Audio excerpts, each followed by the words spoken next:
Hey, history buffs! Welcome back to another deep dive into the past. Today we're exploring a fascinating question. Why did the mighty Roman Empire fail to conquer Germania?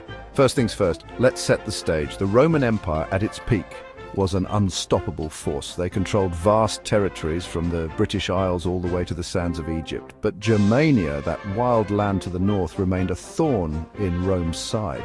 So what made Germania so hard to conquer? Well, for starters, the terrain was a nightmare for Roman legions. Thick forests, marshlands and rivers crisscrossed the region, making it nearly impossible to employ their well-oiled military machine.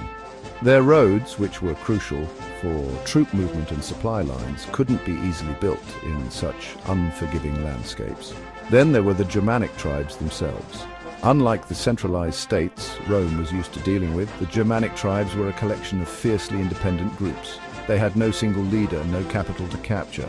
The Romans couldn't just decapitate the leadership and claim victory. Instead, they faced constant guerrilla warfare, ambushes, and hit-and-run tactics from warriors who knew the land like the back of their hand. Now let's talk about one of the most significant events in this struggle, the Battle of the Teutoburg Forest in 9 AD.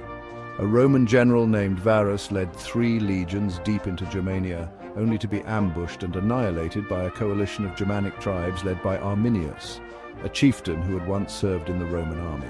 This catastrophic defeat sent shockwaves through Rome.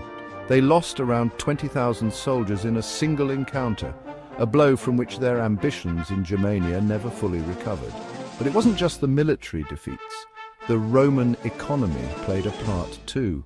Germania wasn't as rich in resources or as strategically valuable as other regions. The Romans had to weigh the cost of prolonged military campaigns against the potential gains. In the end, it simply wasn't worth the effort.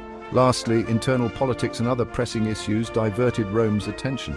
The empire was vast and threats were everywhere, from the Parthians in the east to internal power struggles. Emperors had to prioritize, and Germania often took a back seat.